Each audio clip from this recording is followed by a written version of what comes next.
날마다 더 넘치도록 은혜와 긍휼을 부으시는 우리 하나님의 은혜를 찬양합니다. 이 시간 우리의 삶을 드리며 주님 안에 있는 그 생명을 노래하고 또 깊이 교제할 때 우리 하나님께서 우리 영혼을 소생시키시고 우리 삶 가운데 세일을 은혜를 베풀어 주실 줄로 믿습니다. 모든 영광과 찬양받기에 합당하신 그 주님 앞에 은혜를 사모하면서 먼저 기도하며 나아가기 원합니다. 이 시간 다 같이 기도할 때 내가 하나님의 은혜를 사모합니다. 하나님, 내 마음 가운데 임재하여 주시옵소서. 내 영혼이 다시 회복되기를, 다시 소생케 되기를 간절히 소원하는 마음으로 함께 기도하겠습니다. 은혜하신 아버지 하나님 감사합니다. 오늘도 귀한 예배 가운데 우리를 불러주시고 하나님을 높여드리며 주님을 경배하게 하시니 감사합니다. 이 시간 주의 은혜를 사모하며 나아가는 심령마다 하나님의 은혜를 부어 주옵소서. 성령의 기름 부어 주시옵소서. 주의 은혜와 긍휼로 베풀어 주시옵소서. 우리의 삶을 드리기 원합니다. 우리의 마음과 우리의 생각과 내가 가진 그 모든 것으로 주님을 높이기를 간절히 소원합니다. 우리 예배를 받아 주시옵소서. 나의 힘으로 주 앞에 나아갈 수 없음을 고백하오니 주의 십자가의 보혈로 우리를 덮어주시옵시고 그 예수의 보혈을 힘입어 주 앞에 나아가는 귀한 시간 되기를 간절히 소원합니다. 우리의 영혼이 다시 소생케 되는 귀한 시간이 되기를 간절히 소원합니다. 우리의 삶이 다시 회복되게 하여 주옵소서. 귀한 예배를 통하여 하나님을 진정으로 만나고 우리의 삶이 다시 회복되어지며 주님을 쫓아갈 수 있는 귀한 믿음의 삶이 되게 하여 주시옵소서. 모든 영광과 찬양받게 합당하신 주님을 높여드립니다. 온전히 홀로 영광 받아 주시옵소서. 주님의 은혜를 사모합니다.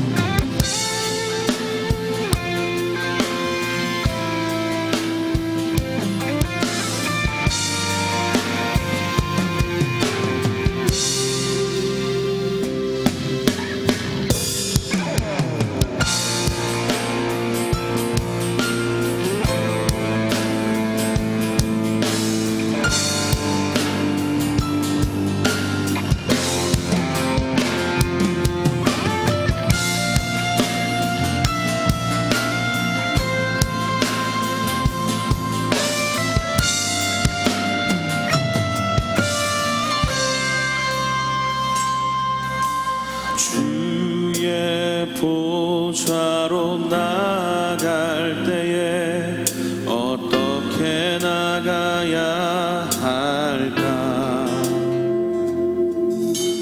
나를 구원한 주의 십자가 그것을 믿으며 가네.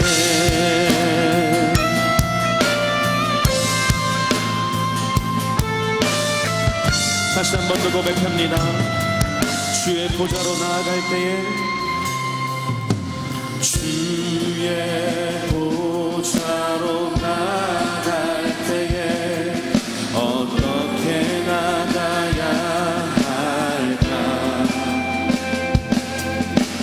나를 구원한 주의 십자가 그것을 믿으며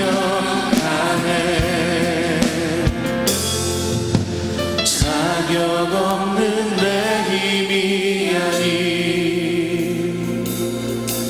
오직 예수님의 보혈로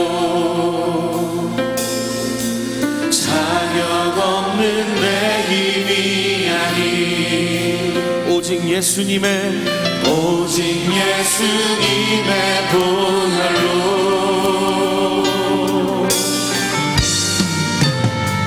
십자가의 보혈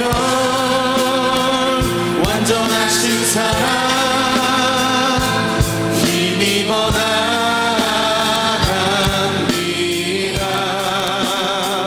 십자가의 보혈 완전하신 사랑 힘입어 예배합니다.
주 앞에 예배할 때, 주 앞에 찬양하며 고백하며 기도하며 나아갈 때 주님만 의지하게 하여 주옵소서.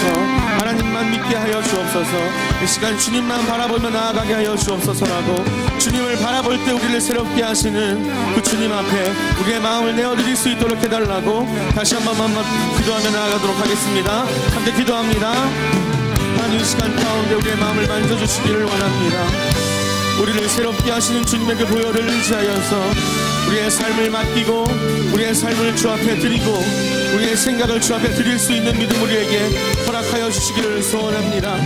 하나님, 이 시간 우리의 마음이 주님께로 향하지 못하고 있다면 주님을 바라보게 하시고, 그 시간 우리가 찬양할 수 없는 상황일지라도 하나님의 말씀을 의지하여서 주님의 보혈을 의지하여서 우리가 주 앞에 설 수 있도록 인도하여 주옵소서. 주 앞에 고백하게 하여 주옵소서. 주 앞에 찬양하게 하여 주옵소서. 이 시간 우리가 주님만 기뻐하기를 원합니다. 주님의 그 보혈에만 감사하기를 원합니다. 하나님, 우리의 마음을 인도하여 주옵소서.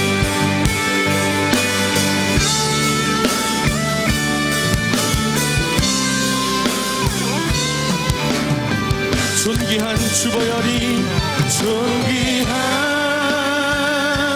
주보혈이 내 영을 새롭게 하시네.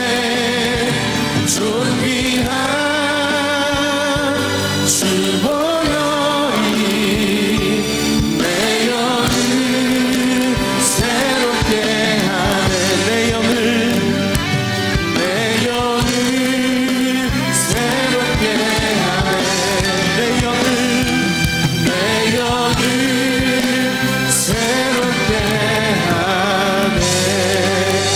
새롭게 하실 주님께 감사의 박수, 영광의 박수 올려드리겠습니다. 할렐루야. 우리 다 함께 자리에 일어나셔서 힘차게 박수 치면서 다시 한 번 더 찬양하며 나아가겠습니다.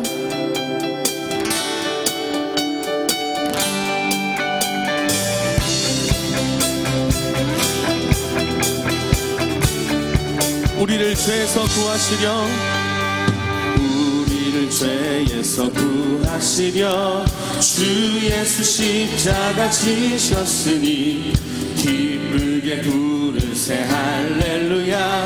나 구원 얻었네. 우리를 주께서 구했으니 이전에 행하던 악한 일과 주하고 더러운 모든 죄를 온전히 버렸네. 찬송하세, 주님 나를 구하셨네. 찬송하세, 찬송하세, 주가 구원하셨네. 나 지금 죄에서 사함받아 거룩한 백성이 되었으니 이 십자가를 벗을 때도 겁날 것 없겠네. 찬송하세, 찬송하세, 주님 나를 구하셨네. 찬송하세, 찬송하세, 주가 구원하셨네. 찬송하세, 찬송하세, 찬송하세, 주님 나를 구하셨네. 찬송하세, 찬송하세, 주가 구원하셨네. 우리가 이 세상 떠날 때에 예수의 손목을 굳게 잡고 영원히 즐거운 천국에서 주 함께 살겠네. 찬송하세, 찬송하세, 주님 나를 구하셨네. 찬송하세, 찬송하세, 주가 구원하셨네. 찬송하세, 찬송하세, 찬송하세, 주님 나를 구하셨네. 찬송하세, 찬송하세,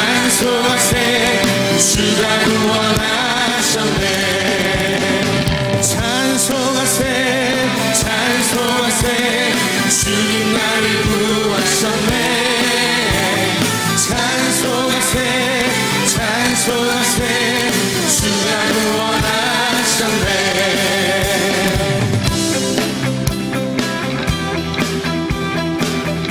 이 은혜를 함께 고백하길 원합니다. 세상 위하여 나 복음 전하리 만 백성 모두 나와서 주 말씀 들어라. 죄 중에 빠져서 헤매는 자들아 주님의 음성 곧 듣고 너 구원받아라.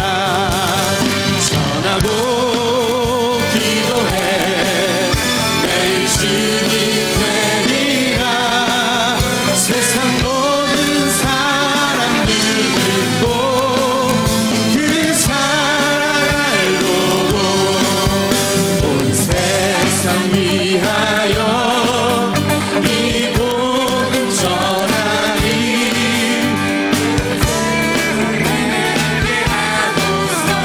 주 예수 믿어라.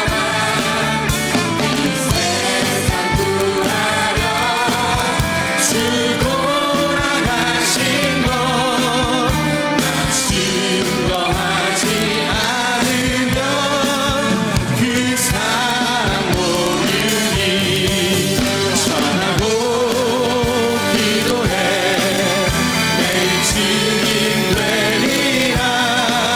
세상 모든 사람들 듣고 그 사랑 알도록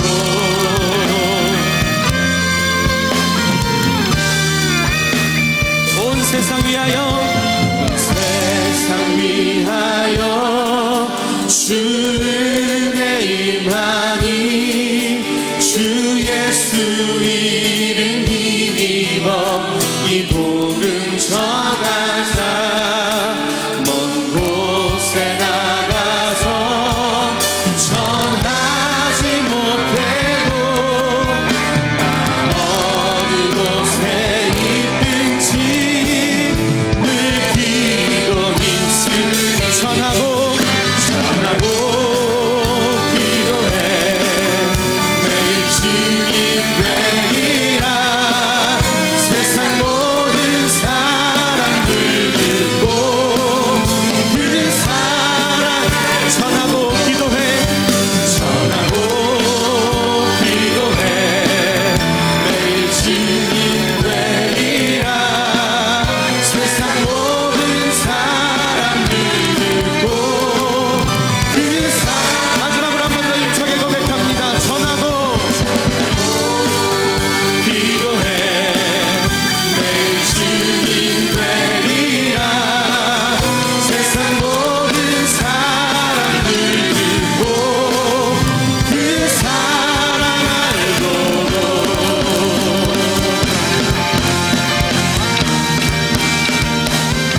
주님께서 온 세상에게 주님의 사랑을 나타내실 것을 믿습니다. 아멘. 할렐루야. 주님의 이름을 찬송합니다. 아멘. 우리 자리에 앉겠습니다.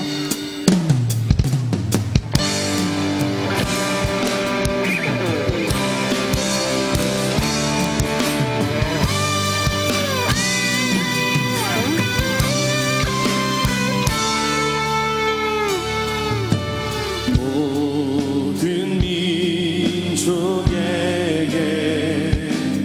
주 성령 부어주소서. 하나님의 백성 주의 말씀 주시고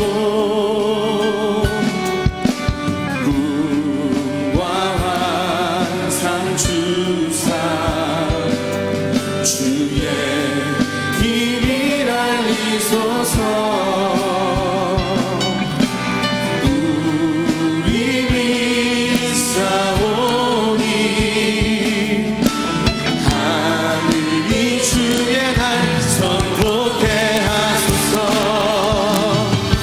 그날엔 주의 영이 임하여 그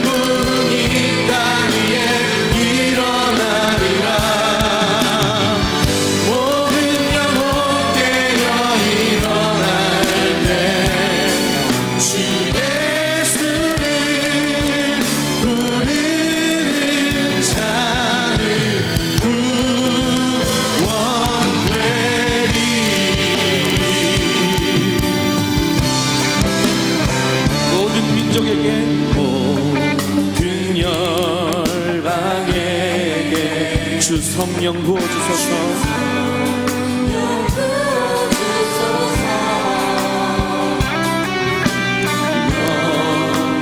주의 오사 주 경외하게 하시고 크신 능력으로 땅과 하늘을 흔드소서. 주를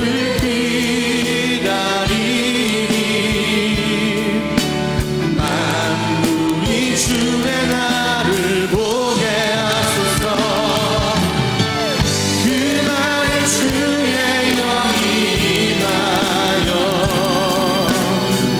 큰 부흥이 땅 위에 일어나리라. 우리 영혼 깨어 일어날 때 주 예수를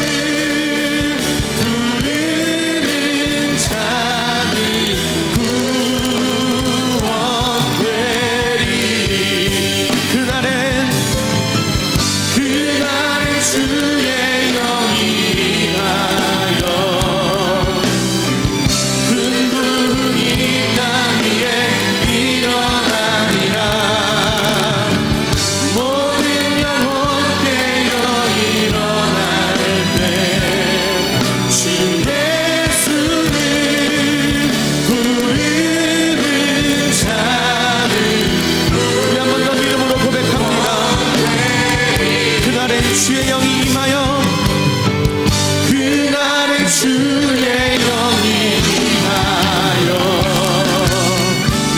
큰 부흥이 땅 위에 일어나리라. 모든 영혼 깨어 일어날 때 주 예수를 부르는 자는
물이 바다 덮음같이 물이 바다 덮음같이.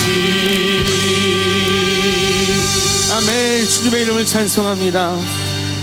하나님, 우리가 고백했던 것처럼 온 열방 가운데, 온 세계 가운데 하나님의 영광이 충만히 채워질 줄 믿습니다. 우리의 삶을 통해서, 우리가 거하는 곳곳마다, 우리 교회를 통해서, 우리 교회가 행하는 모든 사역들을 통해서 우리 주변에 있는 모든 곳곳들이 하나님의 영광으로 충만하게 하여 주옵소서. 하나님을 모르는 사람들에게 주님의 사랑을 흘려보내는 교회가 되게 하시고 하나님의 은혜를 선포하는 믿음의 사람들 될 수 있도록 우리를 인도하여 주옵소서. 감사드립니다. 예수님의 이름으로 기도드렸습니다. 아멘. 우리 하나님께 영광의 박수, 감사의 박수 올려드리겠습니다.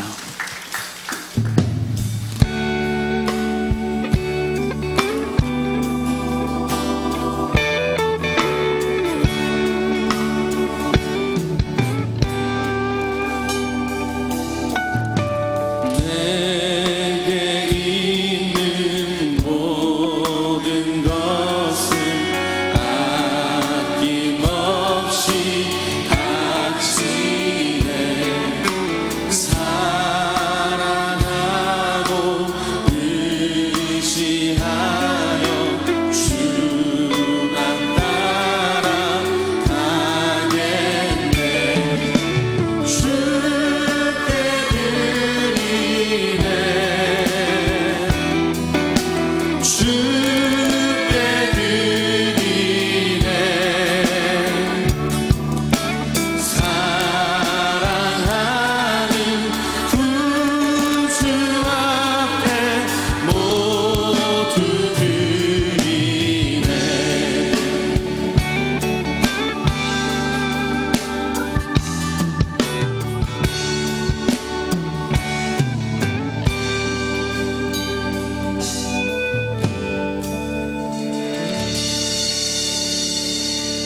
할렐루야. 우리 세계 선교 대회 우리 시작하는 첫날 사부 예배에 나오신 성도님들을 환영하고 축복합니다. 우리 옆에 계신 분과 인사하겠습니다. 오늘은 기쁘고 행복한 날입니다. 오늘이 왜 기쁘고 행복한 날일까요? 먼저 우리에게 귀한 복음을 주신 하나님께서 우리 교회 가운데 세계 선교대회를 허락하시고 또 복된 예배를 드릴 수 있어서 기쁘고 행복한 날입니다. 바라기는 오늘 예배 가운데 하나님의 은혜를 깊이 경험하시고 다시 우리가 열방 가운데 나아가게 되기를 소원합니다. 세계 선교대회를 맞이해서 우리 초청한 선교사님들이 계시는데요, 역파송 선교사라고 이렇게 부르기도 하는데 우리 교회에서 파송한 선교사님들이십니다. 우리 몽골의 섭다 선교사님, 또 강자리 선교사님, 네팔의 서런 선교사님, 중국의 송희원 선교사님, 우리 앞자리에 앉아 계신데 일어나실 때 우리 큰 박수로 환영하겠습니다. 네, 감사합니다. 앉아주시고요. 선교사님들의 사역 가운데 하나님의 놀라운 능력이 나타날 수 있도록 기도해 주시기 바랍니다. 오늘 1부에서 4부 예배는 선교 주일 예배로 드리고 5부 예배는 임율 선교사님, 또 6부 예배는 임현수 목사님께서 말씀을 전해 주십니다. 특별히 임현수 목사님께서는 오랫동안 북한 선교사에게 헌신하고 계시는 목사님이신데요, 많이 참석해 주시고 또 북한 선교를 위해서 합심해서 기도하는 그런 시간도 가지시기 바랍니다. 제3차 재직 세미나가 이번 주 금요일입니다. 7시 30분에 있는데요, 평소보다 1시간 앞당겨서 시작합니다. 일찍 서둘러서 와주시면 감사하겠습니다. 1부는 하프타임 코리아 대표이신 우리 박고근 목사님께서 말씀을 전해주십니다. 세바시, 세상을 바꾸는 15분 아시죠? 거기 명강의로 유명하신 분인데 재직 세미나에 이어서 바로 또 선교 뮤지컬 Until the Day 공연이 이어집니다. 북한의 인권과 종교 문제를 다룬 그런 뮤지컬인데요, 귀한 시간 은혜 받으시기 바랍니다. 제20차 세계 선교대회가 열방을 품는 공동체라는 주제로 오늘부터 다음 주일까지 진행됩니다. 주보와 함께 나누어드린 브로셔를 참고하셔서 다채로운 행사에 적극 참여해 주시고 또 열방을 품는 선교대회가 될 수 있도록 기도해 주시기 바랍니다. 다른 모든 소식과 모임 안내 등은 주보를 참고해 주시고 오늘 우리에게 주신 하나님의 말씀 사도행전 11장 19절에서 26절 말씀을 다 같이 봉독하겠습니다. 때에 스데반의 일로 일어난 환란을 인하여 흩어진 자들이 베니게와 구브로와 안디옥까지 이르러 도를 유대인에게만 전하는데 그 중에 구브로와 구레네 몇 사람이 안디옥에 이르러 헬라인에게도 말하여 주 예수를 전파하니 주의 손이 그들과 함께 하심에 수다한 사람이 믿고 주께 돌아오더라. 예루살렘 교회가 이 사람들의 소문을 듣고 바나바를 안디옥까지 보내니 저가 이르러 하나님의 은혜를 보고 기뻐하여 모든 사람에게 굳은 마음으로 주께 붙어 있으라 권하니 바나바는 착한 사람이요 성령과 믿음이 충만한 자라. 이에 큰 무리가 주께 더하더라. 바나바가 사울을 찾으러 다소에 가서 만남에 안디옥에 데리고 와서 둘이 교회에 1년간 모여 있어 큰 무리를 가르쳤고 제자들이 안디옥에서 비로소 그리스도인이라 일컬음을 받게 되었더라. 아멘. 이 시간 세계 선교사에 빛내는 교회라는 제목으로 담임 목사님께서 말씀 전하실 때 큰 은혜 받으시기 바랍니다.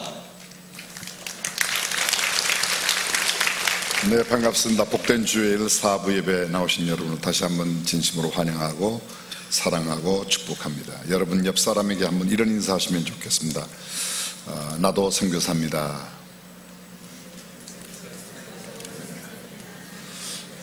괜히 내가 선교사란 말이 잘 안 나오려고 그러죠. 오늘 말씀을 들으면 그런 생각을 좀 가지게 될 것이라고 생각합니다. 이번 세계 선교 대회 제20차 선교 대회는 우리와 함께 거하고 있는 타국인, 다시 말하면 이주민들, 우리 땅에 와 살고 있는 다문화 가정, 가족들, 이런 데 저희들이 포커스를 두고 있습니다. 여러분들께서 아시고 계시겠지만 우리 교회는 한국말 말고도 7개 언어의 예배가 있고 또 윗동네에 계시다가 오신 분들, 우리는 그들을 세터민이라고 말하는데 그분들을 위한 사역까지 다양한 사역이 우리 교회 내에 있습니다. 레위기는 우리에게 이렇게 말합니다. 타국인이 너희 땅에 우거하여 함께 있거든 너희는 그를 학대하지 말고 너희와 함께 있는 타국인을 너희 중에서 나은 자같이 여기며 자기같이 사랑하라. 함께 거하는, 사실 정치적인 이야기는 제가 되도록이면 피하려고 하는데 현 정부가 들어서면서 우리나라 대한민국 헌법에 인권을 좀 강조하고자 하는 그런 의도로 국민이 아닌 사람이라는 표현을 쓴 부분들이 개정헌법 초안에 담겨져 있었습니다. 저는 그 개정헌법 초안에 있는 국민을 사람이라고 하는 것에 대해서는 일부분 동의를 하고 일부분은 동의하지 않는 부분도 있습니다. 이를테면 인권이라는 차원에서 그 누구도 똑같이 인격적 대우를 해야 된다는 면에서는 100% 공감합니다. 그런데 대한민국 정부는 대한민국 국민의 권리와 안보 이런 것들을 책임지게 되어 있습니다. 만약에 이 땅에 거하는 모든 사람들의 인권을 국민과 같이 동등하게 대하려고 하면 타국인이라 할지라도 한국에서 한국 국민이 감당하고 있는 납세의 의무라든지 국방의 의무라든지 국민이 기본적으로 감당해야 하는 의무를 다 감당할 때 동일한 혜택을 줘야 된다고 생각합니다. 장애인이나 특별한 사정이 있어서 그런 일을 감당하지 못할 때 장애인이 되어 군 복무를 못하는 사람에게 우리가 국방의 의무를 안 했다고 탓하지 않습니다. 그러니까 정상적인 육체적인 활동을 하면서 또 건강한 육체를 갖고 있음에도 불구하고 그런 일을 하지 않는데 동일하게 대우한다는 것은 형평에도 맞지 않기 때문에 한편은 동의하고 한편은 좀 그런 것들은 개선해야 된다 이런 생각을 갖고 있습니다. 동성혼자들의 인권 중요하죠. 그러나 그것으로 말미암는 폐단에 대해서도 적절한 대안을 마련해야 된다는 생각을 갖고 있습니다. 그래서 여하간 하나님의 형상대로 지음받은 모든 인간의 존엄한 가치를 인정하는 것은 성경적 가치라고 믿기 때문에 저는 그런 면에서는 100% 200% 공감합니다.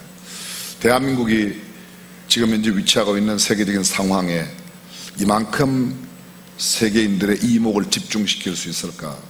제 생각에는 아마 한반도 역사에 이만큼 세계의 이목이 집중된 역사가 있었을까? 6.25 때도 이만큼 집중되지는 않았을 거라는 거죠. 지난 6월 12일 미국의 트럼프 대통령과 북한의 김정은 위원장이 싱가포르에서 만난 것은 보도를 위해서 싱가포르에 온 사람만 세계 각지에서 5,000명이 넘는다고 그러죠. 제가 어디 가도 기자가 한 명도 안 나타나요. 여러분은 혹시 나타나요? 어디 가면? 그런데 그 둘의 만남 가운데는 전 세계 언론 매체에서 그만큼 관심을 갖고 보죠. 부정적으로 긍정적으로 우리 교회 다니시는 분이 저한테 영상을 보내주신 분도 계시고 문자를 보내주신 분도 계시고 어떤 분은 긍정적으로 어떤 분은 부정적으로 이렇게 말씀하신 내용들을 보내주셔서 제가 많이 참고를 하고 봅니다만은 저는 생각하기를 긍정의 편에도 부정적인 편에도 다 일리가 있는 이야기가 담겨져 있다. 저는 한 개인으로서 대한민국 백성으로서 또 한 걸음 나가 목사로서 생각하건대 그 어느 때보다 하나님의 도우심이 절실히 필요한 때라고 믿습니다. 뿐만 아니라 지난 6.13 선거에도 마찬가지죠. 정부 여당이 거의 전석을 이렇게 석권하다시피 모든 단체장들을 거의 휩쓸었습니다. 수도권에만 61개 단체장들을 다 차지했고 서울에서는 24대 1로 구청장을 쓸어갔습니다. 12년 전에는 25대 0으로 반전이었습니다. 그때 당시에는. 우리가 그때 굉장히 놀란 사람도 있고 또 이번에 또 놀란 사람도 있습니다. 근데 참 변화무쌍한 한반도다 이런 생각을 갖습니다. 어쩌면 그럴 수가 있습니다. 25대 0 그것도 참 신기한 역사고요. 이번에 또 24대 1 이것도 보통의 역사는 아닌 것 같습니다. 그렇지 않습니까? 여러분은 무슨 생각을 하십니까? 역시 하나님의 도우심이 필요하다 하는 게 제 이야기입니다. 저는 이런 이야기는 좀 뒤로 하고 오늘 사도행전 11장 여러분이 함께 읽으신 말씀을 중심으로 선교사에 빛나는 교회, 결론부터 말씀드리면 선교적 교회가 선교사에 빛난다, 이렇게 말할 수 있을 겁니다. 선교적인 교회가 어떤 교회인가, 이런 이야기를 함께 나누어 보고자 합니다. 교회는 건물이 아니라 사람입니다. 교회는 믿는 사람들의 공동체요. 우리가 흔히 말하는 교회는 교회 간다 이렇게 말할 때 그 교회는 예배당, 굳이 교회라는 단어를 넣는다면 교회당, 교회가 모이는 집이라고 말할 수 있을 겁니다.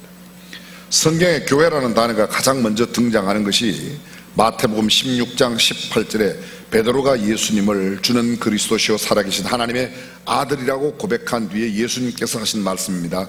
내가 이 반석 위에 내 교회를 세우리니.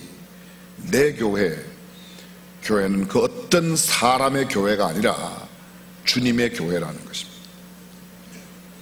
내가 교회를, 예배당을 세울 때 헌금을 많이 했건 적게 했건, 내가 어떤 공을 세웠건 이런 것과 상관없이 믿음의 공동체의 주인은 오직 주님밖에 없는 줄로 믿습니다. 내 교회를 세우리니 음부의 권세가 이기지 못하리라. 여러분이 아마 많이 들으셨을 겁니다. 교회를 헬라어로 뭐라고 그러죠? 에클레시아라고 들어보셨을 거예요. 에크는 어디 안에서 밖으로, 이게 에크입니다. 반대로 into, 밖에서 안으로, into. 반대 영어로 out of, 어디 안에서 밖으로 라는 단어와 칼레오라는 말은 부르다는 단어입니다. 에크, 칼레오 함께 붙어서 에클레시아가 이렇게 된 겁니다. 쉽게 말하면 세상에서 부름받은 사람들의 공동체, 이게 교회입니다. 이 단어는 본래 교회 단어가 아닙니다. 성경적인 용어가 아니고 정치 용어입니다. 여러분, 복음이라는 단어, 소위 good news, 성경에 있는 대로 유앙겔리온이 정치적인 용어라고 그랬어요. 기억나시죠? 어디에 썼죠? 황제가 즉위를 하거나 황제가 어느 도시에 간다, 그게 기쁜 소식이랍니다. 굿뉴스, 복음이라는 겁니다. 왜 그게 복된 소리고 굿뉴스인가? 황제가 오면, 황제가 즉위를 하면 황제가 다스리는 모든 신민들에게 음식을 주고 의복을 주고, 황제가 도시에 오기 전에 도로를 정비하고 집을 고쳐주고 많은 것들을 주기 때문에 황제의 즉위와 황제가 온다는 것은 그들에게 굉장히 좋은 굿뉴스였습니다. 기쁨의 소식이었습니다. 바울은 로마교회에 편지하면서, 이 로마가 황제의 도시인데, 황제의 나라, 황제의 도시인데 말하면서 황제의 복음이 아니라 하나님의 복음, 마가는 마가복음 1장 1절에서 예수 그리스도의 복음, 복음은 예수 그리스도가 복음이지 황제가 복음이 아니라는 겁니다. 황제로 말미암는 순간에 집을 고쳐주고 도로를 바꾸어주고 먹을 것을 주고 입을 것을 주는 것은 일시적으로만 기쁜 소식일 뿐 영원한 기쁜 소식이 아니라는 것입니다. 이를테면 육체가 약한 사람이 건강을 회복한다, 기쁜 소식이죠. 시험을 보는 사람이 합격한다, 기쁜 소식이죠. 가난하던 사람이 부유하게 된다, 기쁜 소식이죠. 그러나 그에게는 그럴지 모르지만 상대편에게는 그렇지 않을 수도 있습니다. 그러나 예수 그리스도의 복음은 그 누구에게나 다 해당되기 때문에 예수 그리스도의 복음이라고 말합니다. 복음이라는 단어가 황제에게 사용되던 정치적인 용어였는데 성경에 기록되면서 성경적인 언어가 된 겁니다. 에클레시아 마찬가지입니다. 이건 정치적인 용어였습니다. 도시 국가들로 모여서 된 그리스라고 하는 나라에 중요한 일이 있으면 그 나라에 있는 모든 도시 국가들로부터 대표들을 불러냅니다. 그리고 그 사람들이 함께 모여서 국사를 의논하고 결정합니다. 바로 이 도시 국가들로부터 모여온 국가 전체의 중요한 의논들, 이야기들을 함께 담론하고 의사결정하는다. 그 사람들이 모여있는 것을 포럼이라, 광장에서의 이야기라고 말하고, 그 사람들이 내린 결론을 뭐라고 말하는가 하면 그 사람들의 모임, 그게 정치의 모든 줄기를 이끌어갑니다. 그 부름받은 사람들의 공동체, 그게 뭐예요? 에클레시아입니다. 근데 그게 교회에 들어와서 세상으로부터 부름받아, 하나님께 부름받아 모인 사람들의 공동체, 에클레시아, 다시 말하면 소명, 부름받았다는 것이요. 사명, 그들에게는 반드시 그 나라의 일을 의논하는 직무가 주어졌던 겁니다. 이런 면에서 에클레시아는 모이는 교회라고 말할 수 있습니다. 반대로 그들이 모여서 모든 국사를 의논하고 다시금 그들의 도시국가로 돌아갑니다. 이 도시국가로 흩어져서 그들이 결정한 내용들을 알려주는 상황, 이렇게 흩어질 때에 그 원로들의 모임이 흩어지는 것을 갖다 디아스포라 그렇게 표현합니다. 그래서 교회는 두 가지입니다. 에클레시아 교회와 디아스포라 교회입니다. 에클레시아 교회는 모이는 교회이고 디아스포라 교회는 흩어지는 교회입니다. 에클레시아 교회는 구원을 나타내는 구원의 방주로서의 교회라고 말할 수 있고, 디아스포라 교회는 한마디로 말하면 다시금 아직도 예수를 알지 못하는 사람들에게 복음을 전하기 위하여 나아가는 구조선, 생명을 구원하기 위해 가는 구조선 교회라 이렇게 말할 수 있는 겁니다. 이 두 가지는 교회의 절대적인 요소입니다. 이 두 가지 가운데 한 군씩 결여되면 온전한 교회의 모습을 가지고 있지 않습니다. 모이는 교회와 흩어지는 교회의 균형과 조화, 교회에 있어서 이보다 더 중요한 건 없다고 할 만큼 중요합니다. 모이는 교회에만 집중하면 어떻게 될까요? 역동성이 떨어집니다. 활동성이, 민첩성이 떨어지는 그런 공동체가 됩니다. 많이 모입니다. 많이 모이면 대형화되면 회집 장소인 예배당도 커야 하고 주차장도 커야 하고 교육관도 식당도 커야 합니다. 물론 장점이 있습니다. 많이 모여서 헌금을 많이 모으게 되니까 학교도 짓고 양로원, 요양원도 세우고 장애인 시설도 세우고 외국인 사역활동도 많이 할 수 있고 의료 선교를 위한 병원도 지을 수 있고 수양관도 기도원도 세울 수 있습니다. 그런데 조심해야 될 게 있습니다. 비대해지면 움직이기 어려워집니다. 작은 배는 쉽게 탈 수 있습니다. 큰 항공모함은 방향을 바꾸기가 쉽지 않다는 겁니다. 둔해집니다. 살아있는 교회, 생명력 있는 교회, 역동적이고 민첩한 교회보다는 느리고 둔하고 정치하는 모임의 교회로 전락할 수 있습니다. 어디에만 모이는 데만 집중하면. 좀 부끄럽지만 우리 교회도 그런 교회 가운데 한 교회이죠. 교회는 사람을 키우고 길러내는 공동체가 되어야 할 줄로 믿습니다. 건물을 키우는 데 집중한다, 교회 공동체의 본연을 잃어버린 것입니다. 오해하지 마십시오. 큰 교회가 큰 예배당을 짓고 큰 교육관을 짓는 게 잘못된 게 아닙니다. 모여든 사람들에게 충분히 함께 모여 예배할 수 있는 예배 공간을 만들고 교육을 위해서 교육 공간을 만든다, 그건 잘못된 게 아니에요. 그러나 필요 이상으로 건물에 집중해서 건물은 크게 만들어 놓았는데 그것이 감당하지 못하게 되면 건물은 완공되는 그날로부터 하루하루 쇠퇴해 갑니다.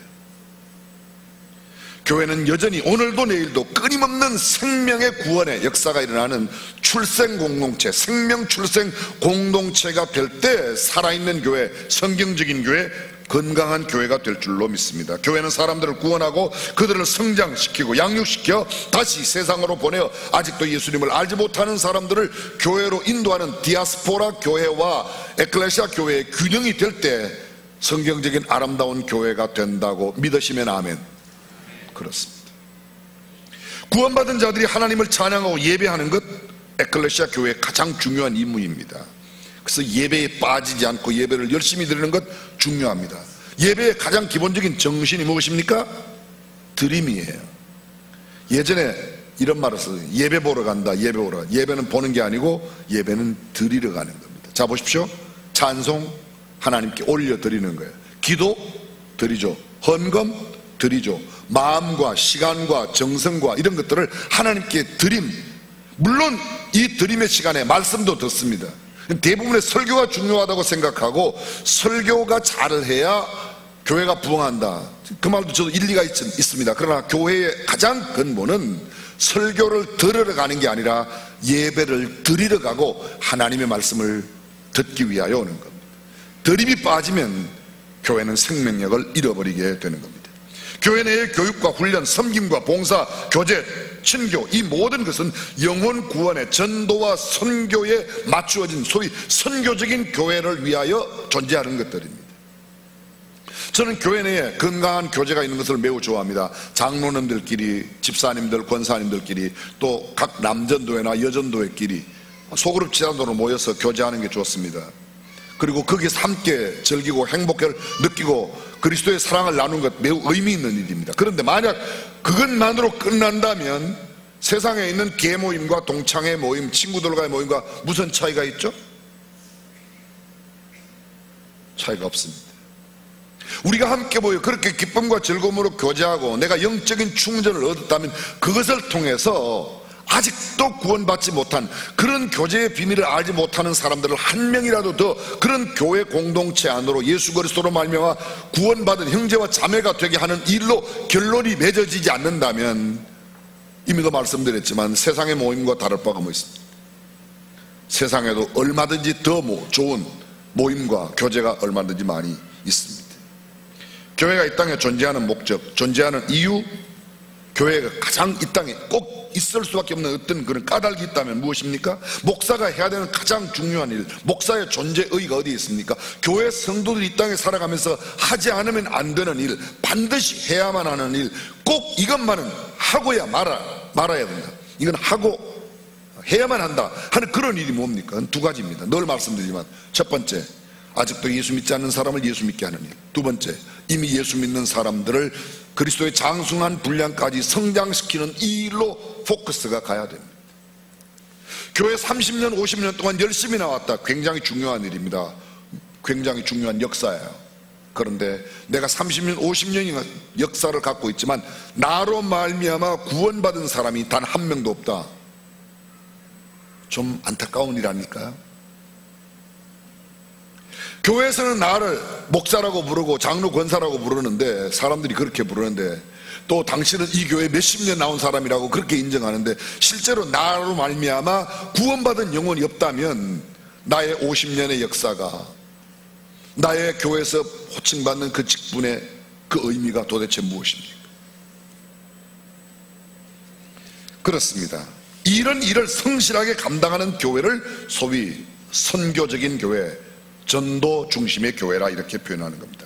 이런 일을 하지 않는 교회, 선교의 적인 교회입니다. 잘 들어보십시오. 선교적인 교회와 선교의 적인 교회, 선교의 적이 되는 교회, 여러분 아십니까? 이런 사람들이 있어요. 아직 예수를 믿지 않는 사람, 절대 예수를 믿지 않겠다던 사람들이 예수를 믿고 주님 앞에 나오는 경우가 있어요. 누구 때문에? 교회 때문에, 예수 믿는 사람 때문에. 반대로 이런 사람이 있습니다. 예수님 믿으려고 예배당에 왔고 수년간 열심을 다해서 교회 활동을 하고 남들에게 상당히 모범적인 교인으로 인정받던 사람이 어떤 날 이런 말을 하고 교회를 떠나갑니다. 다시는 교회는 안 나올 거야, 예수는 안 믿어. 그리고 떠나가는 사람이 있습니다. 왜입니까? 하나님이 싫어서? 예수님이 싫어서? 아니에요. 바로 나 때문에, 교회 때문에, 교회가 하는 일이 못마땅해서, 교회 교인들이 싫어서 떠나는 겁니다. 선교적인 교회가 된다고 하는 것은 이런 일을 막아내는 일이죠. 교회와 성경적이지 못한 그리스도인들 때문에 얼마나 많은 사람들이 교회를 떠나고 있는가 우리는 잘 보고 있습니다. 예배당 안에서 다시는 교회에 다니지 않겠다고 떠나는 사람들이 결코 적지 않다는 것을 우리는 수없이 많이 보고 있습니다. 무엇 때문일까요? 나 때문이에요. 교회 때문이에요. 이미 알고 있었지만 이런 구체적인 표현을 제가 잘 못하다가 근래에 아주 제가 깊이 깨닫고 표현하는 표현이 있습니다. 가룟 유다는 로마 병정 가운데 있는 게 아니라 예수님 제자 가운데 있다는 거예요. 교회의 적은 깡패 집단이 아닙니다. 교회의 적은 어떤 외부에 있는 어떤 외부 세력이 아니라 교회 내에 교회의 성장과 교회의 성숙을 가로막는 요인들이 교회 내에 다 있다는 거예요. 가룟 유다는 예수님의 제자였습니다. 근데 하나님의 일을 가장 어렵게 만들었던 그런 사람, 윌리엄 부스라는 사람을 여러분이 아실 겁니다. 영혼 구원에 온갖 정성과 힘을 다 쏟았던 소위 전도에 미친 사람이었습니다. 오직 영혼 구원에 불타던 그가 소외된 거리에 나가서 열심히 사람들을 구원시켜 인근교회로 보냈습니다. 그런데 이 인근교회로 보낸 사람들이 몇 날이 못 되어 다시 나옵니다. 물어봤어요. 왜 그 교회 안 다니고 나와냐 물었더니 그 교회 공동체와 함께 하자는 윌리엄 부스에게 하는 이야기가, 거기는 성경적인 요소가 없다는 거예요. 하나님이 기뻐하시는 그런 모임이 아니라는 겁니다. 그래서 그들이 인근 교회에 갔다가, 공동체, 예배당이 아니고 예배당에도 물론 갔겠지만 공동체에 갔다가 그 공동체를 못마땅하게 여기고 나와서 모인 사람들이 스스로 공동체를 만들었어요. 그게 구세군입니다. 윌리엄 부스가 구세군의 창시자였습니다. 예수님은 우리에게 위대한 명령을 내렸습니다. 예수님께서 우리에게 주신 The Great Commandment, 위대한 명령이 뭐예요? 너희는 서로 사랑해라. 내 이웃을 내 몸과 같이 사랑하라. 그건 위대한 계명입니다. 지상명령은 뭐야? 지상명령? The Great Commission. 지상명령이라고 말할 때 지자가 땅지자가 아닙니다. 다할 지자, 이럴 지자. 내 모든 것을 다해서 지켜야 할 명령이 뭐예요? Great Commission. The Great Commission. 마태복음 28장 19절 20절. 그러므로 너희는 가서 모든 족속으로 제자를 삼아 아버지와 아들과 성령의 이름으로 침례를 주고 내가 너희에게 분부한 모든 것을 가르쳐 지키게 하라. 뭐예요? 제자 삼으라는 겁니다.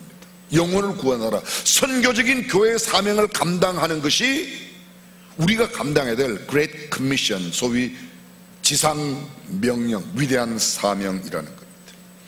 교회의 본질은 선교에 있습니다. 교회의 목적, 교회의 존재 이유, 교회의 사명, 교회의 가치, 교회의 존재의 모두 선교, 영혼을 구원하는 전도에 있습니다. 그러므로 모든 그리스도인들은 선교사입니다.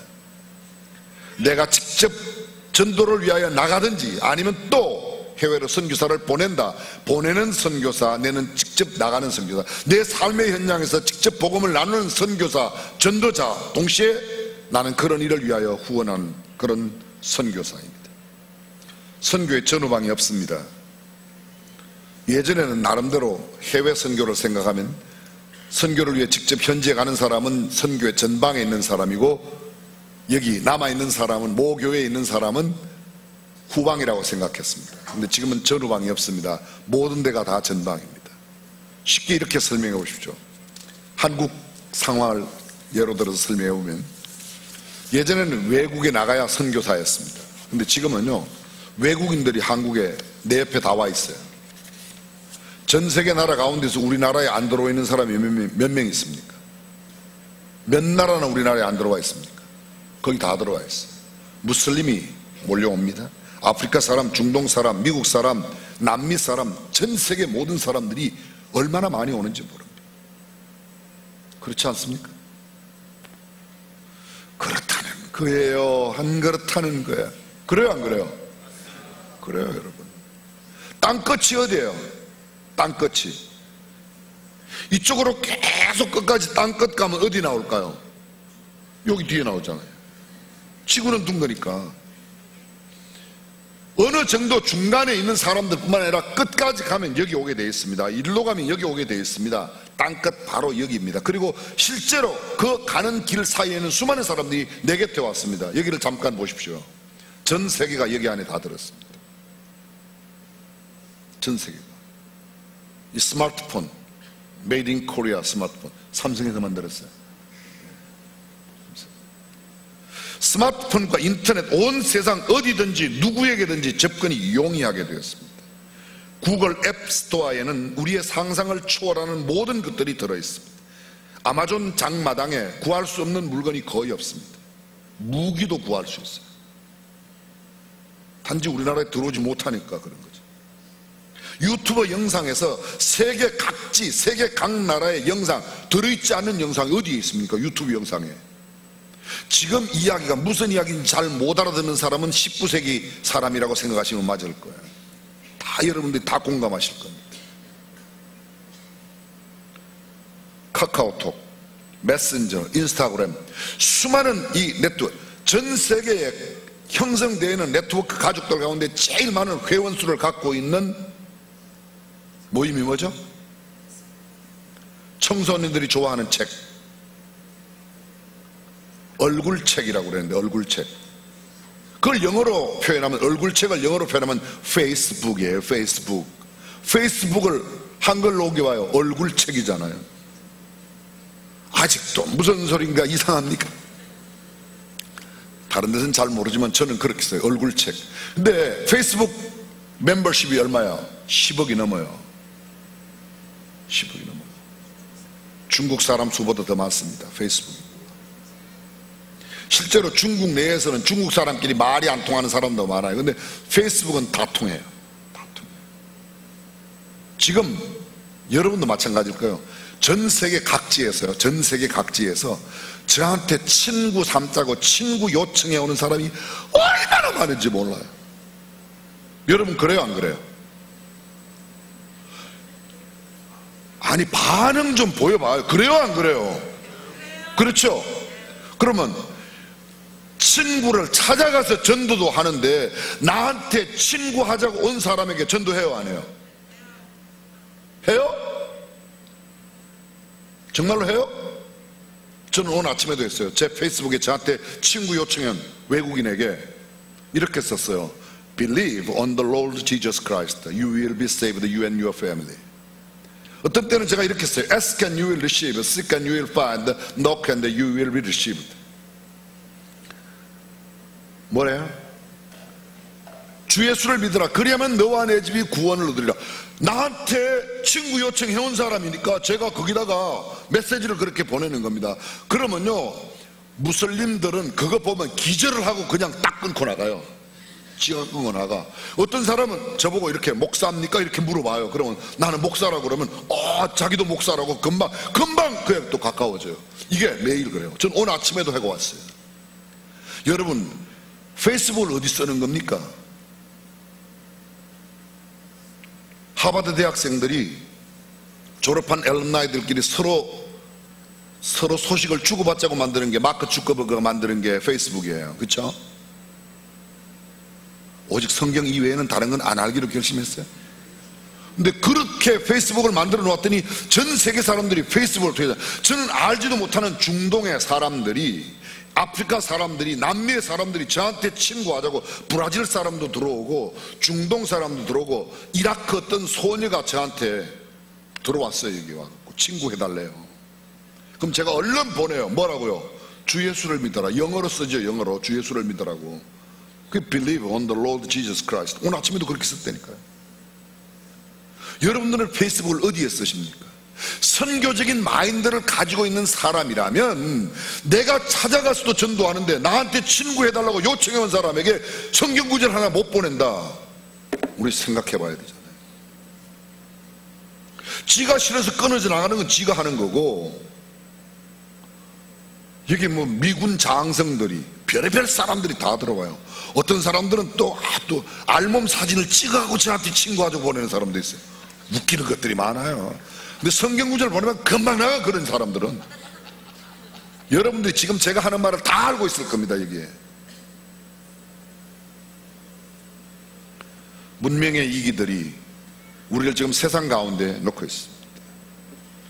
우리가 궁금해하는 것들, 우리가 어려워하는 것들, 우리가 정말 궁금증을 풀어주기를 원하는 문제에 해답을 주는 전문사전, 백과사전이 이 안에 다 들었어요. 어떤 경우에 돈을 조금만 내면 사용할 수 있는 것들, 돈 안 내고 쓸 수 있는 것들로만도 여기에 있는 사전과 백과사전이 얼마나, 여러분 모르면 물어보세요. 네이버님한테, 다음님한테, 구글님한테 물어보면 다 알아요. 다 알아요. 제가 어떤 날 성경 구절을 많이 인용하면 어떤 어르신들이 저한테 와서 물어요. 권사님이나 이런 분들이 저한테, 목사님 어떻게 그런 성경 구절을 다 찾으세요? 권사님은 잘 모르세요. 여기 성경 펴가지고 프로그래밍 성경을 갖고 충성이란 단어가 들어있는 성경 구절, 충성치고 딱 찾으면 따다닥 순간에 충성이란 단어가 들어있는 성경 구절이 있는 대로, 성경에 있는 대로 다 나와요, 안 나와요? 지금 이 소리가 무슨 소리인지 못 알아듣는 사람은 없죠, 그죠? 못 알아듣는 사람들은 그런 게 있대더라. 오늘 다 나와요. 그런 성경 프로그램이 여기 별거 다 들었어요.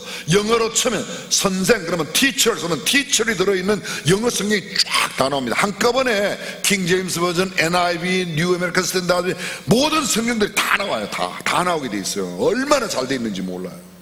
성경 구절은 know, where, know how는 그렇게 중요하지 않아. 이 안에 다 있는데 머리가 나빠도 괜찮아. 여기 다. 근데 문제는 이렇게 좋은 문명이 소위 4차 산업혁명으로 인해서 일어난 소위 3D 프린팅, 사물인터넷이 뭐죠? 그런 게 있어요. 저는 그것만 전문적으로 한 한 2주간 동안 열심히 또 한번 책을 읽고 연구했는데요. 지금 4차 산업혁명이라는 말 쓴 것이 2015년도에 처음 나왔고요. 객관화시킨 건 2016년 1월 20일 스위스 다보스 포럼에서 클라우스 슈밥이 다보스 포럼 1971년부터 지금 48회 때까지 그분이 회장인데, 그분이 독일의 경제학자야. 그분이 2016년 1월 20일 날 이야기했어요. 지금 16년, 17년, 18년 2년 반밖에 안 됐는데 전 세계적으로 4차 산업혁명이라는 단어가 들어가는 책만 수천 권 나왔어요.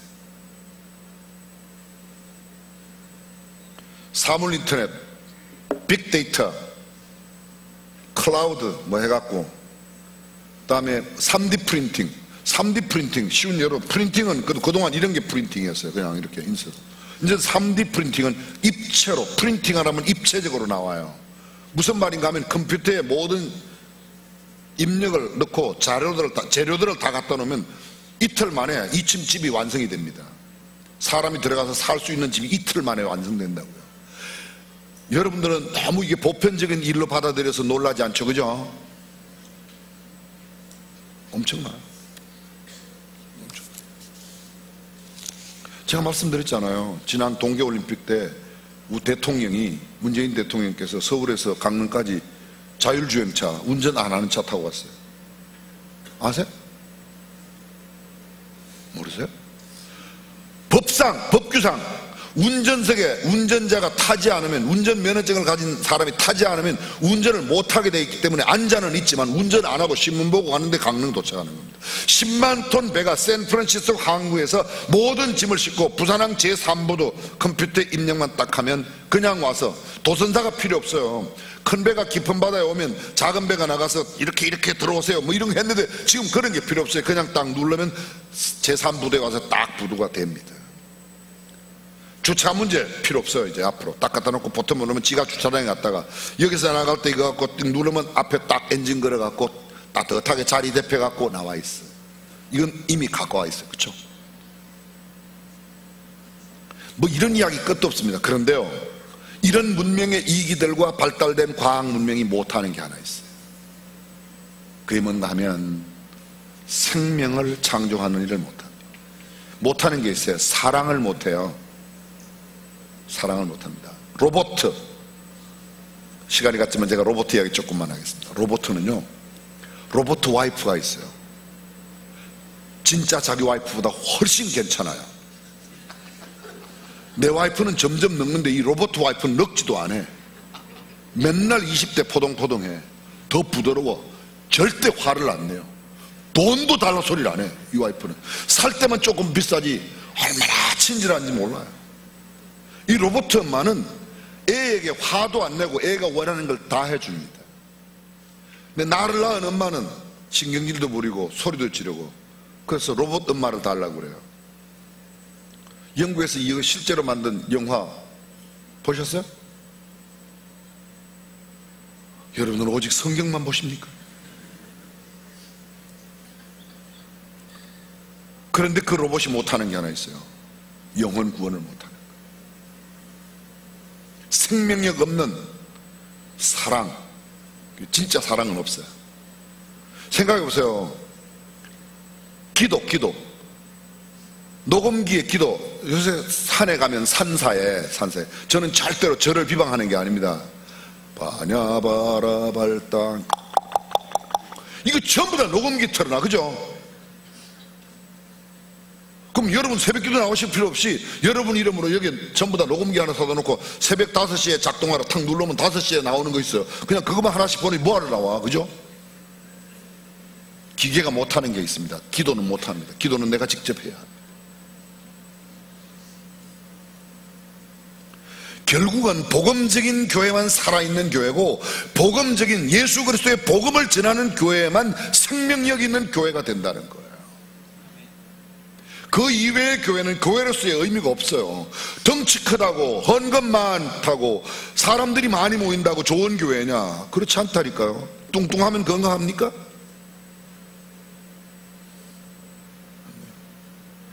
2살 때는 2살 미만, 1살 미만은 똥만 잘 싸도 건강한 거예요. 오줌만 잘 싸도.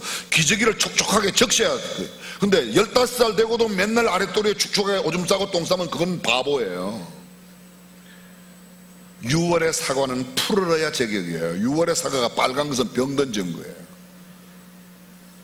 거기에 맞게, 그 규모에 맞게, 그 연조에 맞게, 그 시기 거기에 맞게 그렇습니다. 지금 우리에게 우리 교회에 맞는 하나님께서 기대하시는 선교적인 교회가 될 때 우리 교회가 참된 영혼 구원의 터전이 되고 우리 교회로 말미암는 생명력의 역사가 이 땅 위에 빛나는 역사를 남겨놓고 다음 세대를 맞이하게 될 줄로 믿습니다. 정말 중요한 것. 그렇습니다. 전도와 기도 외에 말씀을 전하는 것 이거 외에 생명이 생길 수가 없습니다. 이 일은 교회와 우리 모든 그리스도인들의 필연적인 일입니다.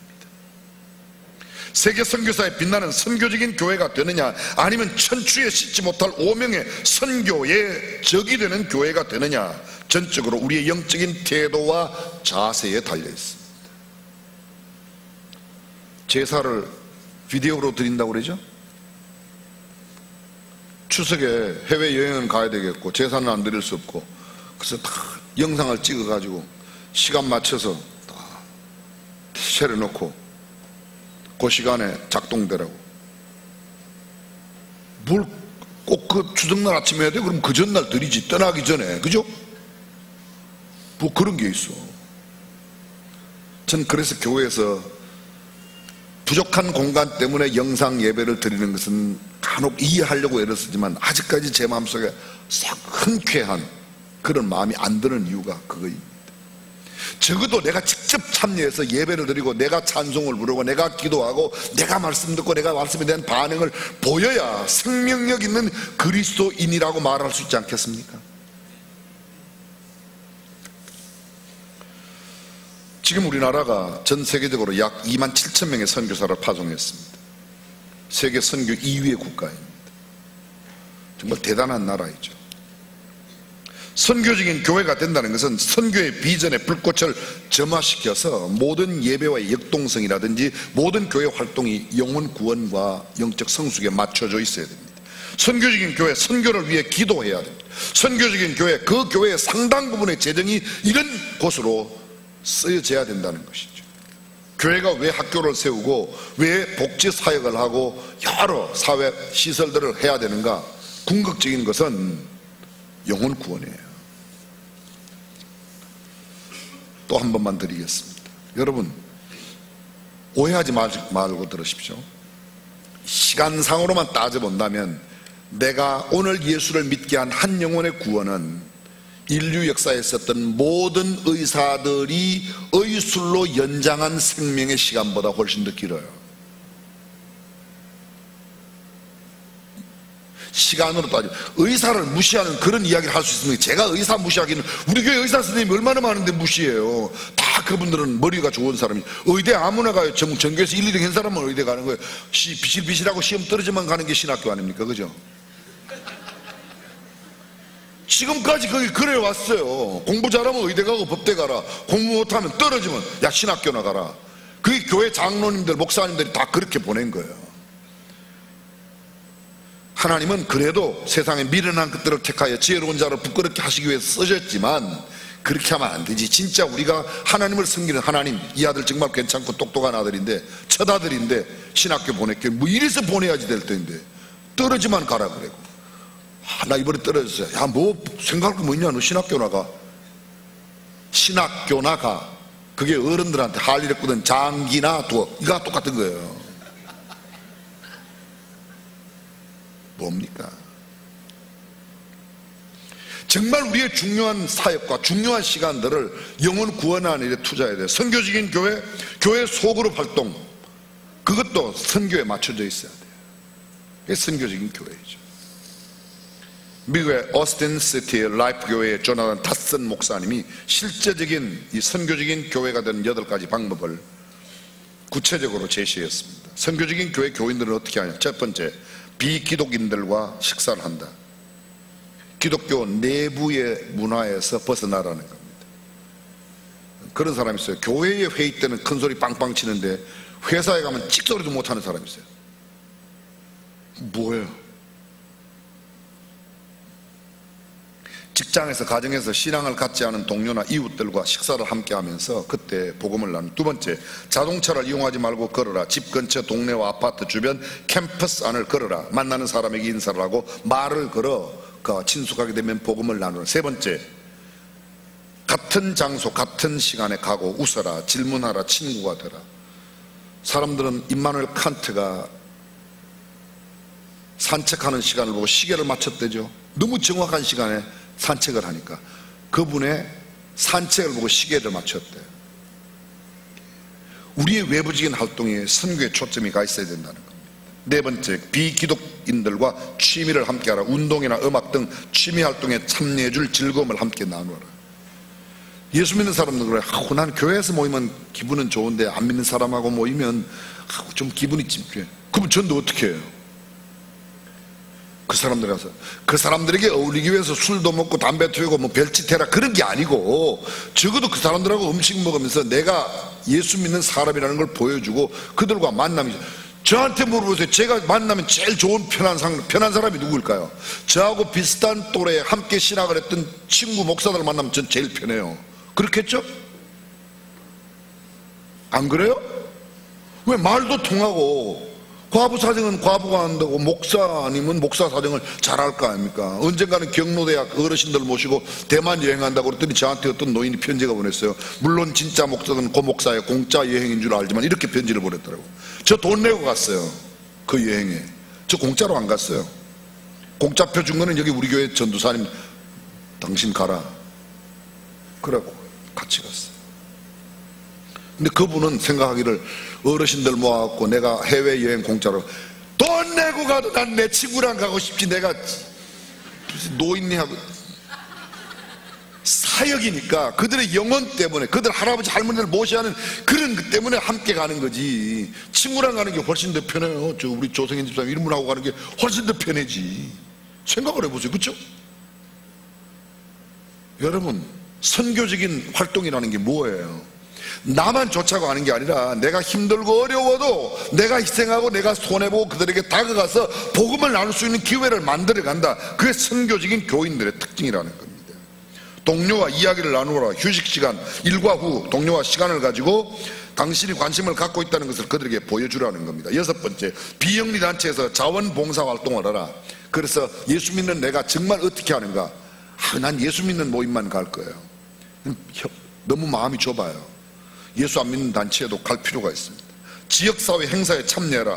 집에서 텔레비전만 보는 게 아니라. 우리 지방에, 경기 지방에 계셨던 목사님이 용인에서 목회를 하시다가 은퇴를 하셨어요. 조금 일찍 은퇴를 하셨어요. 그리고 시골에 가셨어요. 본인이 사시던 옛날 시골 충청도에 가셨어요. 얼마나 그 마을에 열심히 공을 들이는지 몰라. 이분이 간지 2년도 안 돼서 그 마을에 이장이 되셨어요. 이장이 되셨으니까 면에서 이장 활동비라도 돈도 주는 것도 있고, 이분이 이장이니까 동네 사람들에게 연락하는 거, 뭐 비료 신청하는 거, 뭐 이런 것들을 쭉 이런 것들을 다 감당하면서 다 모이는 거예요. 모이면 이분이 열심히 대접해요. 이분도 경제가 그렇게 넉넉한 분은 아닌데 그래도 교회에서 얼마 받은 그 응급비를 갖고 그걸 하시면서 열심히 섬겨서 그래 이장이 되셨는데, 동네 사람들이 한 번도 이 사람에게 이장님이라고 안 부르는 거예요. 목사님, 목사님. 그리고 이분은 모일 때마다 모임의 끝에 항상 뭔가 하면 다음 주일에 교회 오라고. 사람들이 그래서 교회 온 사람들이 있을까요, 없을까요? 없으면 제가 그 이야기를 왜 하겠습니까? 선교적인 삶이 뭐예요? 난 은퇴하면 끝이다. 아니에요. 저는 그 이야기 듣고요, 빨리 은퇴하고 우리 동네 가서 제가 이장하고 싶은 마음이 생겼어요. 시켜줄지는 모르지만 치라더러 제 친구가 지금 제가 자란 동네 시골 동네 이장하는데, 제 친구가 이장하는데 이장 막강한 힘이 있어요. 저도 가서 잘 아부를 해야지 우리 옛날 집터에 그래도 비료 푸더라도 하나 얻어갖고 비료. 여덟 번째, 이웃을 섬겨라. 왜요? 그들의 영혼을 위해서 내가 손해 좀 보는 거. 내가 내 것 다 챙기고 내가 손해 안 보고 복음적인 삶, 선교적인 삶을 살 수 있다 뻥입니다. 안 됩니다. 그건. 제가 이렇게 하지 말라는 거 아닙니까? 시장에 가서 콩나물 1,000원어치 사면서 그거를 깎겠다고 그거를 더 먹겠다고 주는 것 말고 지 손으로 뽑아 넣고 오면서 또 이렇게 해요. 나 중앙교회 권사인데 다음 주 교회 오세요. 그 소리는 하지 말지. 한 젓가락만 덜 잡수면 되는 거 아닙니까? 집에서 못 먹고 버리는 콩나물만 해도 1년에 얼마나 많은데 그거를 지가 더 먹겠다, 더 쳐잡수겠다고. 꼭 콩나물은 꼭 쳐먹습니다. 간장이나 고추를, 간장이나 고춧가루나 소금을 쳐잡수기 때문에 쳐 드시려고 그러는데 그거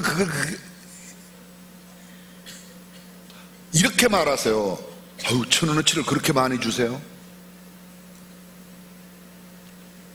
두부 사러 갈 때 어떻게 하라고요? 아줌마, 저 깨어진 두부 저거 내가 가져갈게요. 요만큼만 덜 잡수면 깨어진 두부가, 그거 파는 거 아니에요? 저녁에 우리가 먹을 거야. 내가 사갈게요. 그러면 그 두부 장사가 뒤통수에 대고, 자, 저분은 누굴까? 이렇게 하다가 어떤 날 계속 그런 것만 사가면 당신 도대체 뭐 하는 사람이냐? 그때 이야기해요. 저 교동에 있는데 그 제 빨간 백돌집에 내가 일주일에 한 번씩 가는 사람이라고. 그게 뭔데? 나도 그 같이 가면 되냐고. 에이, 당신은 오면 어려울 걸. 그래갖고 나오는 사람. 그게 뭐예요? 그게 전도예요? 예, 그게 전도예요. 그게 전도예요. 선교적인 삶, 전도적인 삶이라는 게 뭐예요? 그 교회가 빛나는 교회고 그 교회가 역사에 남는 교회가 되는 겁니다. 큰 건물의 교회만이 아니에요. 그런 교회보다 오히려 이런 건강한 강소형 교회가, 성경적인 이런 민첩한 교회가, 역동적인 교회가 아무리 크더라도 성도들이 이렇게 움직인다면 그 교회는 건강할 수가 있어요. 그러나 큰 교회가 되면 아까 말씀드렸지만 항공모함은 방향을 틀기가 어려워요. 작은 배는 쉽게 틀 수가 있어요. 15톤 트럭은 방향을 틀기가 어려워요. 짐 싣고 털면 넘어가요. 작은 차는 작게는 실어도 돌아가는 건 빨리빨리 돌아갑니다.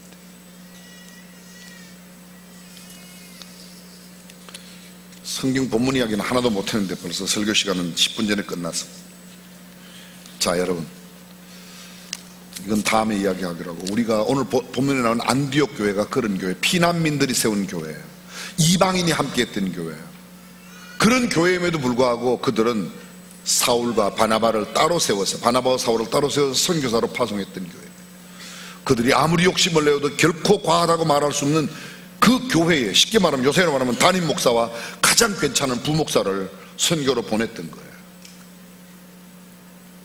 선교적인 교회, 그 교회만 남는 겁니다. 안디옥 교회가 이 땅에 있은 지가 2000년이 지나갔어요. 그런데도 우리는 지금 안디옥 교회를 이야기하고 있는 겁니다. 저는 우리 교회가, 저와 여러분이 몸담고 있는 우리 중앙교회가 정말 세계 선교대회를 맞이하면서 우리 교회가 그런 선교적인 교회가 되어 선교의 적인 교회로부터 구별된 선교적인 교회의 사명을 잘 감당할 수 있기를 주님의 이름으로 축원합니다. 기도하겠습니다. 교회는 건물이 아니라 사람입니다. 믿는 사람들의 공동체입니다. 모이는 교회 못지않게 흩어지는 교회로서의 사명을 잘 감당할 때 교회다움이 살아나게 되어 있습니다. 전능하신 우리 하나님,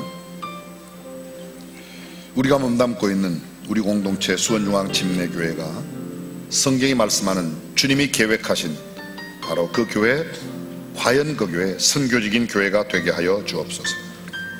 예수님의 이름으로 기도합니다. 아멘. 다 함께 자리에 일어나셔서 함께 찬양하도록 하겠습니다. 세상 모든 민족이 구원을 얻기까지 쉬지 않으시는 하나님, 주의 심장 가지고 우리 이제 일어나 주 따르게 하소서. 세상 모든 육체가 주의 영광 보도록 우리를 부르시는 하나님, 주의 손과 말 되어 병을 치유하며 주 섬기게 하소서. 우리 바다 거품같이 여호와의 영광을 인정하는 것이 온 세상 가득하리라. 물이 바다 거품같이 물이 바다 거품같이 물이 바다 거품같이. 주 예수 그리스도의 은혜와 하나님의 무한하신 사랑과 성령님의 감동 감화 교통 충만하심이 선교적인 삶을 살기로 다짐하는 모든 성도들과 그들의 가정 생업 위에 그리고 우리 조국 대한민국 가운데 영원토록 함께 하시기를 간절히 축원하옵나이다. 아멘.